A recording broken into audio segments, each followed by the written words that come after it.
ডাক্তারি পড়ুয়া ধর্ষণ কাণ্ডে তীব্র প্রতিবাদ। নিউ টাউনশিপ থানা ঘেরাও বিজেপির। বেসরকারি মেডিকেল কলেজের দ্বিতীয় বর্ষের এক ডাক্তারি পড়ুয়াকে ধর্ষণের অভিযোগ ঘিরে ক্ষোভে ফুঁসছে দুর্গাপুর। শনিবার দুপুরে নিউ টাউনশিপ থানার সামনে বিজেপির বিক্ষোভ ও থানা ঘেরাও কর্মসূচি ঘিরে উত্তেজনা ছড়ায় এলাকায়। অভিযুক্তদের দ্রুত গ্রেপ্তার ও কঠোর শাস্তির দাবিতে বিক্ষোভে সামিল হন দুর্গাপুর পশ্চিমের বিধায়ক লক্ষণচন্দ্র ঘড়ুই। সঙ্গে ছিলেন সাংগঠনিক জেলা বিজেপির সহসভাপতি চন্দ্রশেখর বন্দ্যোপাধ্যায় সহ বিজেপির একাধিক স্থানীয় নেতা ও কর্মীরা। পরিস্থিতি নিয়ন্ত্রণে আনতে ঘটনাস্থলে পুলিশ মোতায়েন করা হয়। বিজেপি নেতৃত্বের দাবি, রাজ্যে চিকিৎসক পর্যন্ত নিরাপদ নন, সেখানে সাধারণ নারীর নিরাপত্তা কোথায়? তাদের আরও অভিযোগ, রাজ্যে প্রশাসনের গাফিলতির কারণেই এমন নারকীয় ঘটনা বারবার ঘটছে। আরজি কর থেকে দুর্গাপুর, রাজ্যের একের পর এক চিকিৎসক ধর্ষণের ঘটনায় প্রশ্ন আজ গোটা সমাজের।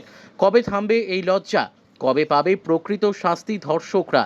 নারী সুরক্ষার দাবিতে যখন রাস্তায় নামছে জনগণ, তখন এই প্রতিবাদ যেন শুধু রাজনীতি নয়, মানবিকতার ন্যায্য আওয়াজ। সারা বাংলা জুড়ে মমতা ব্যানার্জি ক্ষমতা আসার পর থেকে যেভাবে পার্ক স্ট্রিট, কামদুনি, মুর্শিদাবাদ, মালদা, দিনাজপুর, বীরভূম, দুর্গাপুরে ছাপ পড়েছে।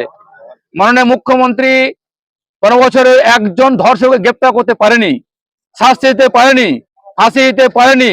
তাই আজকে যে বোনটির প্রায় ২৪ ঘন্টা কেটে হতে গেল, এখনো গ্রেপ্তার হয়নি। কেন গ্রেপ্তার হয়নি? কেন পুলিশ বসে আছেন? তার জন্য এনটিভি থানাতে অনশন করছি।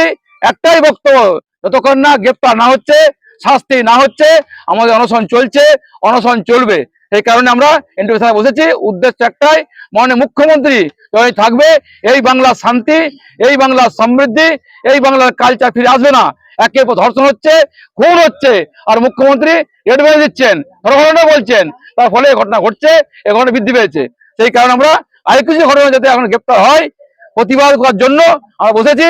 যতক্ষণ না গ্রেপ্তার না হবে, আমাদের আন্দোলন চলছে, আন্দোলন চলবে। সেই কারণে আমরা অনশনে বসেছি।